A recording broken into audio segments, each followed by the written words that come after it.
Did I actually need a new wedge? Did I want a new wedge? 100%. So that's why I got one. Welcome to everyone's favorite topic, what's in the bag. So I've been assembling this bag for about 2 years. And before that, I had 2 criteria for buying new clubs. One, was it something I really wanted? And 2, was it on sale? And often when it was on sale, it was something I ended up really wanting. But for some reason, that didn't work super well for me. So after being stuck with misfit clubs and misfit accessories, I finally decided to be much more deliberate about it. And that's where I started putting this guy together. So when I first started, I was roughly a 6 handicap, and putting the basics of this together got me down to about a 1. And then I made some more tweaks last year, and I finally became a plus handicapper for the first time. I know it's only a plus 0.3, but that means a lot to me. I've been working on this for a long time, so I'm very grateful and happy about that. And of course, it was 100% the clubs. I mean, my skill or course management had nothing to do with it. So in this video, I'll walk through my bag, some of my favorite accessories, and some things I learned along the way. So let's get into it. Hey, I'm Manu. Great to have you here. So first, let's start with what's in the bag, and then we'll get into my favorite accessories and some of the lessons I learned. So let's start with the big dog. And I'm very excited about this head cover. We'll talk about that in a sec. But first, let's talk about the driver itself. So this is a Callaway Rogue ST Triple Diamond LS. Just rolls off the tongue. 9 degrees. I bumped it up to 10 degrees because 9 degrees was launching a little too low for me, which is interesting because my previous driver, 9 degrees, was too high. So technology changes, I guess. And the shaft I have on this is a new shaft for me. It's the Ventus Blue 6X, the Velocore version. I got this shaft because I saw all the pros using Ventus shafts, and I was like, there's a reason they're doing that. Now, they might have been sponsored, but I figured there was probably a better reason, which is that it worked. And so when I went to my fitter to get my loft check next time, I asked if I could try this. She let me try it. And then I was going to buy it. It was going to happen. No, but seriously, it actually was a really great shaft when I tested it out. My previous one was this Graphite Design HD6, which is also an amazing shaft. A huge fan, but this one just felt more stable. And so I felt like I had a lot more control coming through impact. I also ended up shortening the shaft a tiny bit. So in general, I don't think anybody should be playing stock shafts. They're just too long and hard to control for us. And so my previous shaft was at 45 inches. This one, I shortened to 44.5 because I noticed that even with this guy, I was still choking down pretty often, and I prefer not to choke down as much as possible. So anyway, so 44.5, it worked. The distance or the shaft length didn't really make that much of a negative impact on me. In fact, last year during the summer, the ball travels a little farther, my smart distances for my Arcos sensors for driver went to over 300 yards, which was amazing. And so I stopped and screenshot that real fast. And so yeah, so the shaft has worked, it paid off, and I'm pretty happy with this. The head is great. I'm a fan. At some point I'll probably upgrade. I'm pretty intrigued by the Taylormade head. So maybe next time when you see a what's in the bag video for me, I'll have a different driver head. So yeah, so this works for me. And this head cover actually has more than one purpose of just covering this. And I'll talk more about that in a little bit. Right after we talk about the clubs, we'll talk a little bit about the value of the non-club items. And so we'll come back to this. And up next is my 3-wood. This is also new for this year, and I'm a big fan. So this is the Callaway Rogue ST LS, and it's a standard 3-wood, 15 degrees, and I love this thing. The reason I originally got it is because I really wanted a new club, and so I went to the Callaway website, looked it up. I usually, for this, it's easy to upgrade to Callaway stuff because they give you great trade-in bonuses and stuff. I am not sponsored by Callaway. It's just what I found from the pre-owned site, so yeah. But if you'd like to sponsor me, hit me up. But anyway, I love this club. It just feels way more stable when you're just holding it in your hands. Like, it's well balanced. The face is super forgiving. I've hit some like incredibly straight shots off the toe, way more forgiving than with the Maverick. The ball goes a lot farther. I'm just a big fan of this thing. I think I hit this roughly 250, maybe a little bit longer. I've definitely hit it like 260, 270 sometimes. So it was 100% a worthwhile investment. And what I did is I put it on my previous exotic shaft, which I thought was awesome. This is the Fujikura Pro 2.0 6X, and it's just, it feels amazing. This combo is just magical. So huge fan of this. I'm really glad I did this. I'll probably hold on to this for a while before I upgrade again. Next up, my irons, and I have the Taylormade P7MC irons. They're like pseudo blades, almost there. They're close enough that I feel cool, but not so close that I feel really, really cool. I've had these a couple of years. They're awesome. I'm a big fan. I desperately wanted blades when I first went to get fitted for these, and it was not in my destiny at the time. But these definitely, I mean, they've done what they meant to, or I wanted them to do, because I started when I was at like a 6, and I'm down to like a plus handicap, and these are the irons I use. So good job, irons.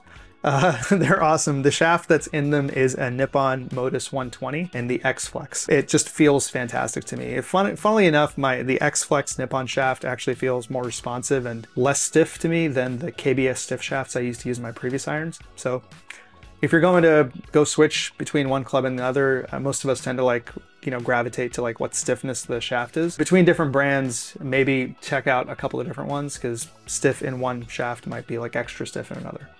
Just something to check out. Anyway, back to these. I think they're awesome. I will probably upgrade someday, but for right now, there's not that many differences in technology and it's expensive to upgrade, so I'm gonna stick with these. Plus, they've done a great job, so very happy with them. Oh, and these I have from the 3 all the way through to the pitching wedge. And speaking of the 3 iron, let's talk about that for a sec. So the reason I carry a 3 iron is because out here where I play, it gets pretty windy in the afternoons, and so I need something that can launch lower and kind of stay under the wind. I also have a 3 hybrid, it's in the bag back there, that I use for like longer courses because it goes a little farther, but generally like in the wind it just gets caught up too much, and so it's not worthwhile for me. But this guy's actually really good. I've thought many times about switching to, you know, one of the more custom made long irons like a Titleist TMB or Strixon, whatever the utilities they have, but this thing actually works really well. I hit it pretty good. It feels amazing in the hand, so ain't broke. I'm gonna stick with it for a while. Although now that we're talking about it, I'm probably gonna spend the next 6 days just like Googling the heck out of other irons. So stay tuned. Who knows? For the moment, this thing is awesome, and I'm a big fan of this 3 iron. And then on the wedge front, I carry, along with my pitching wedge, 3 other wedges. So this is a 50 degree bent to 49, 56, and a 60. The reason the 50 is bent to 49 is because I couldn't really hit it that far, and so the easiest hack was just to like make it a little bit stronger. So since then, I've actually worked on my technique and gotten better. So what used to be like 104 yards now goes more like 112. So yeah, good job, Manu. So that's worked out well, but I still keep it because it's still the right perfect distance, perfect gap for me between my 56 and my pitching wedge. So my pitching wedge goes about 125. This one I can hit anywhere from like an easy 100 to like 112, and my 56 degree goes kind of in that 90-95 range. If I want to hit 100 yards, I usually hit the 50 degree, or often if it's like 96, 97, I'll just choke down and try to hit a 100-yard shot. You end up with the same outcome. So both the 50 and 56 degree wedges are the Taylormade MG2 milled grind 2 wedges versus the 60 degrees and MG4. So this one's new. I got this just a few months ago. We'll talk more about this in a sec. And the reason I haven't upgraded these 2 yet is because they're doing a pretty good job as is. Although I am itching to get some new clubs, so there's probably going to be an upgrade in their near future. But they're doing pretty well. The grooves are still pretty sharp, and they're doing exactly what I need them to do. I also really like the polyurethane insert that they got rid of in successive generations. But in the MG2 is this little black piece here. It's a kind of like a little vibration dampener, so they feel really nice when you're hitting the club. And let's talk about the new lob wedge for a sec. I really like this wedge. I did not expect to like it this much because I didn't like the look of it so much. I actually went and tried all the Vokey wedges because I thought the SM9s were just beautiful, and I tried a bunch of those first, but the grind just didn't work for me the same way. I've been using this Tiger grind both on the 56 and the 60 for a while, and I feel like I'm spoiled. It is so great. I cared a lot about bounce in the past, but the way that this grind is done, you can basically like open the face up. It basically works off like really tight lies, as well as like giving you a lot of bounce. Like 11 degrees of bounce is way more than I would ever have in like a normal club for me because of the way that I sweep the ball, but it just works really well. So big fan of this.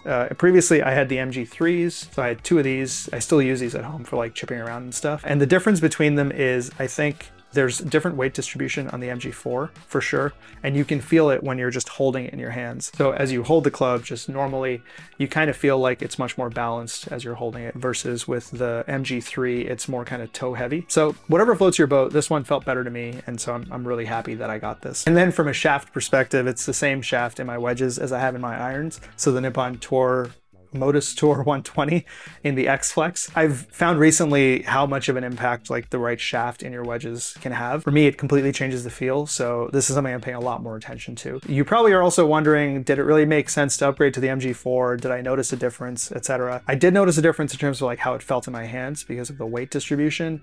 I probably noticed a difference with spin the first like 4 days. Maybe like a tiny bit on like greenside chips, because these things are like razor sharp when you first get them. But then after that, sure. I don't know. A lot of technique is involved. Did I actually need a new wedge? Did I want a new wedge? 100%. So that's why I got one. All right, and now on to putters. So I actually have 2 putters in the rotation, this guy and this guy.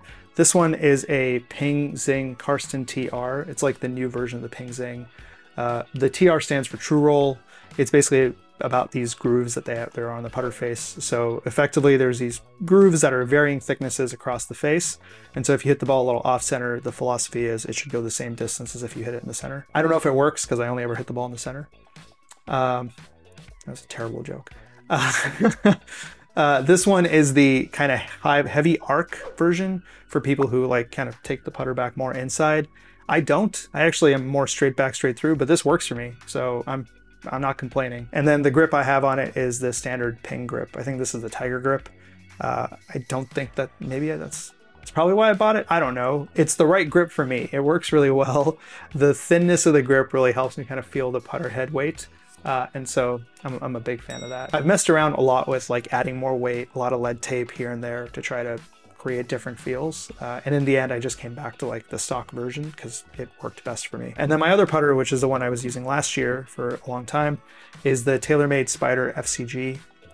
This is great. The FCG stands for forward center of gravity because there's a weight right by the face. And this one's a single bend. This one's more of a straight back, straight through stroke putter. Also works really well for me. So I don't know. They just work. And recently I put this grip on there. It's been like almost a year. I put this grip on there. It's called the Flat Cat. And the whole philosophy of this is, if you look at it, I don't know if you can see it from there, but effectively the flatness of this face on the grip, side of the grip, is supposed to align with the flatness of the face of the putter. And so if you install it correctly, you should be able to always tell kind of where the putter face is at. It works really well. I'm actually a huge fan of this grip. I've got this installed on 2 of my putters now. So big fan, it works really well. The putter itself, the reason I switched to the other one is because I needed a different feel for a little bit, and that's basically it. So right now this guy's working pretty well. I'm gaining strokes versus my handicap on most of my putts, so I'm gonna stick with it for a little bit. But it's nice to have kind of that backup just in case, you know, you want to change fields. Of course, there's always many backups available at the golf shop, but yeah, I might be banned from that at some point soon. And speaking of this putter, I'd just like to thank everybody. So last year when I made the What's in the Bag video, I asked for recs on small mallet head covers, and tons of people sent in stuff. So thank you very much to everyone who sent in a rec. I really appreciate it. I chased down, I think, all of them. And unfortunately, I didn't find anywhere that were like the right size. But in the end, I found another hack, which is I just modified it to something that was more valuable for me. And so you may have heard me mention Ted Lasso once or 5,000 times. Hey, Coach, I miss anything? That's it, baby. Let's go! All right, let's do it. You heard him. And so I got one of these off Etsy and then sewed it on. My wife helped me sew it on. I put the magnets in it. So the magnets are kind of cool because it holds on a little bit. So, you know, I don't have to tuck it in somewhere all the time. So anyway, this was really cool, and I think it's a nice little reminder that you can always turn something that maybe you're not a huge fan of into something that gives you more positive vibes when you're on the course. So anyway, thank you again to everyone who sent in a rec. I really appreciate it. And on the theme of head covers, let's talk a little bit about the custom ones I showed earlier. So this one is the New Zealand flag. Long story, but I'm a New Zealander and I like repping. So I got one of these made. I actually tried making one of these myself using a flag I bought off of Amazon and some microfiber cloths, and it was really hard and it really sucked. You might see it actually in last year's video. It was really bad. And the elastic on it was not good, so it was gonna fall off eventually, which it did. And then fortunately, I found this company, MOR Golf, on Etsy, who can take basically any design you give them and turn it into a head cover. So I got this, and this is way better. Just the build quality is better. It's all of it. It's just awesome. So I like being able to rep. And then once I discovered that we could do this, and the Upbeat Golfer has been so great, you guys have been awesome, so I thought I'd get some swag made. And so this one is about the Upbeat Golfer. So it's kind of awesome. I really like it. It actually serves 3 purposes for me. The first one is it's a nice little conversation starter. So, you know, people ask, where's it from? Oh, this is what I do. Here's a channel. It's fun. Second one is it's a nice little piece of identity for me. So on the course, I am an upbeat golfer, which means I don't get like super angry. I don't like go down in the dumps. I get annoyed. It happens to everybody, but I don't stay there for very long. So it's a nice little reminder of that. And then the third part of this is it actually has some like a cheat sheet built in here. So as you know, if you've watched any of my other videos, I'm a big fan of cheat sheets and like having a mental game plan for the day. And so even on days when I don't have that or I forget, this basically does that for me. So it's got 3 things here: breathe, strut, and believe. And I think those are kind of the 3 keys to succeeding at golf. So breathing, you've heard me talk about it a lot. You don't need to hear about it anymore, but it's really important.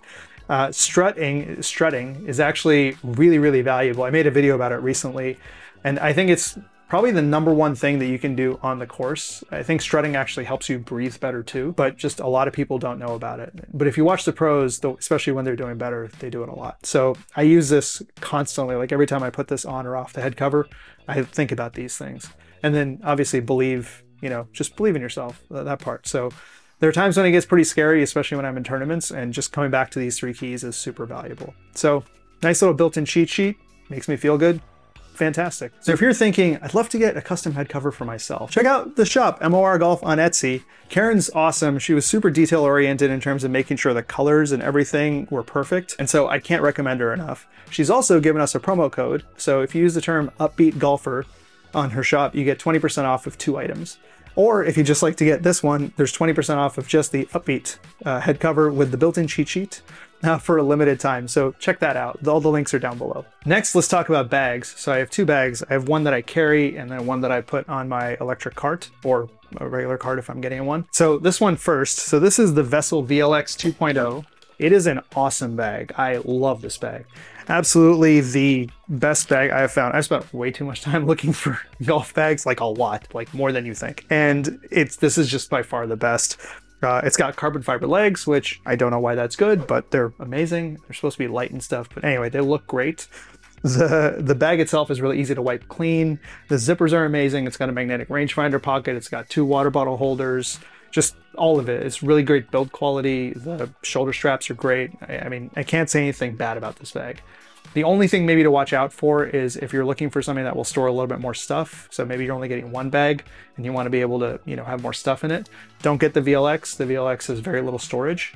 It's still enough for me for basically water, snacks, and a jacket. But beyond that, you're not really going to fit that much in. So when I do need more space, I go to this guy, which is the Titleist Cart 14 bag. It is amazing. So all the pockets that are missing from this bag somehow showed up in this one. It's just got pockets for days. So this is the bag I use anytime I'm, playing a tournament, or if it's in the winter, or if it's in the rain and you need a whole bunch of stuff. This is the ideal bag for me. I've done a lot of research on this one also. It's got this insulated pocket, so thermoses or cold drinks can also go in there. Yeah, just a great bag altogether. And just a quick tip for the bags, given how many of them get stolen these days, I've chucked an Apple AirTag in each one of them.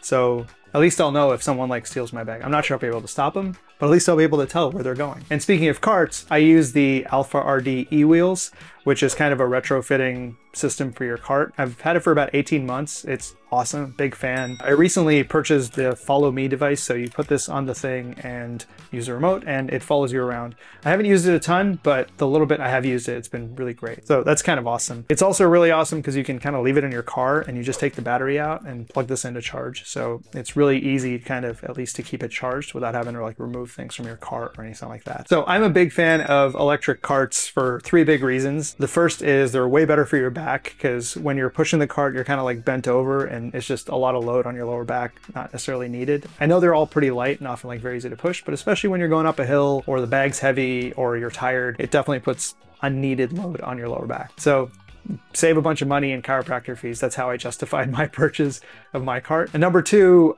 it's actually, I found that, being able to just walk normally, I get to strut more. So it's really good for my mental game. It's just helps me play better in general. And then number 3, which is kind of follow on from that, is because I'm not pushing this cart all day, I'm much less tired when I get home. So I'm a lot more kind of useful to my wife when I get home in terms of doing chores and stuff like that, versus in the old days when I'd come home after even pushing the cart all day, I just veg out for the rest of the day because I'd be tired. So definitely helps on the spousal front as well. So I'm a big fan of the remote control cart, and the Follow Me tool is actually pretty handy. So yeah, something to check out. Next, let's talk about some accessories. So let's start with gloves. I used to be a huge fan of Kirkland gloves, mostly because they were very cheap and it was 100% leather. But then I found that the sizes were a little bit inconsistent, or the gloves were a little bit inconsistent in a 4-pack, some maybe too tight, maybe too loose, and they weren't actually that durable.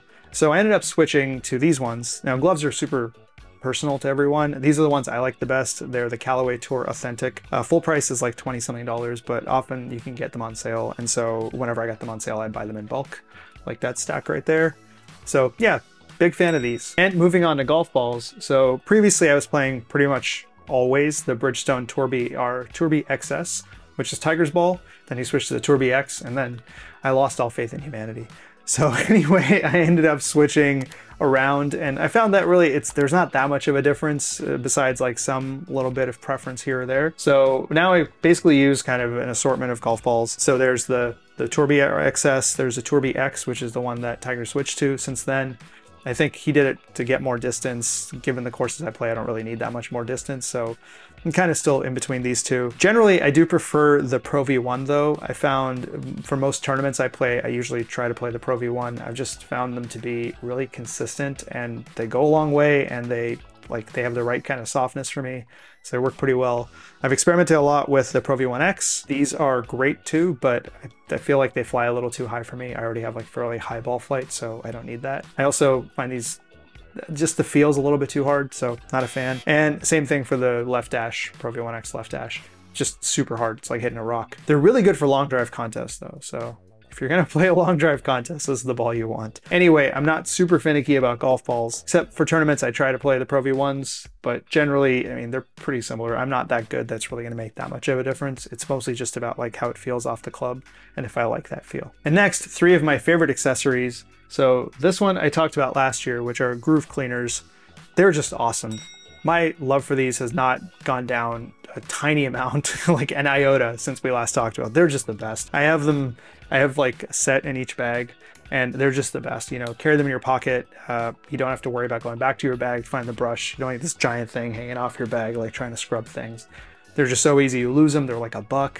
Doesn't really matter. So I'm a massive fan of these. I've tried the other ones too. There's the longer ones you can get. Those are a little less good. I like these ones the most. They've got the plastic bristles, the little pick, which is basically useless because it's too thick for anything, and then the brass bristles, and I use these most of the time. So big fan. If you want to get some, I've got some links down below, but yeah, check them out from Amazon. Maybe I'll get some Upbeat branded. Ooh, that would be cool. Yeah, idea. We'll think about that one. All right, moving on. The other really awesome thing, I never thought I would find a new pitch repair tool that I liked as much as my old one. I had an old one from, it's in here somewhere, I had an old one from a course in New Zealand that got found guilty of fraud and they shut it down, but that pitch repair tool was fantastic. And all the other ones I found were like the prongs were a little too thick or whatever, and then somehow I got introduced to these birdie corn ones, and I think they are awesome. It's like the perfect kind of feel in your hand. These are sharp AF, so I'm sure they're also a self-defense tool. We've seen all what happens on the course. So yeah, but these are awesome. So if you're looking for like a good tool, these are the ones. I think they're like $15. They're not that much. They're pretty good. So I have 2 sets.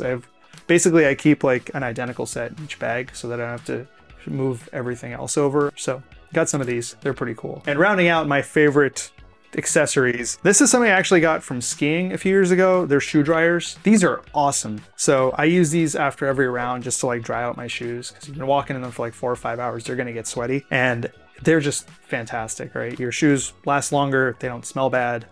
I'm a huge fan. So they're really quiet too. So I just like chuck them in the laundry room quietly. They also have, if you want them for skiing too, they've also got like a 12-volt DC adapter, so you can like warm up your shoes or your boots on your way to the mountain, or maybe to the golf course if you need to warm up your shoes.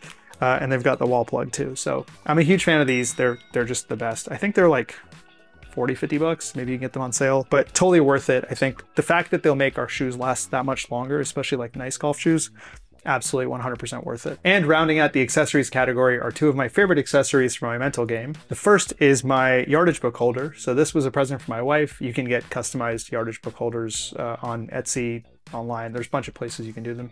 So this one, again, it kind of, you know, reminds me of my identity as an upbeat golfer. Usually I'm using these in tournaments, so if things aren't going well, it's a nice like positive cue. So that's really helpful. It's also cool. It just feels cool having a Yardage book holder because you're like, oh, I'm good.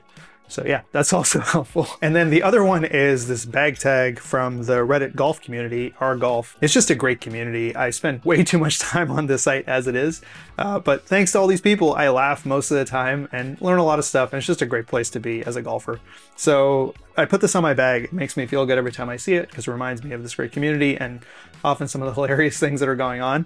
So yeah, really positive. In general, just I believe that everything in or around your bag should make you feel good. And so this fits that criteria. And finally, let's talk about some lessons learned in my travels of assembling this bag. So the first one is that driver length and driver shaft both matter a ton. Out of all the things that I have done that have helped my golf game from a golf bag perspective, I think these two are the biggest. And so if I could go back and tell my younger self something, the first thing would be don't play a stock driver length, cut it down a little bit. And then the second would be upgrade the driver shaft.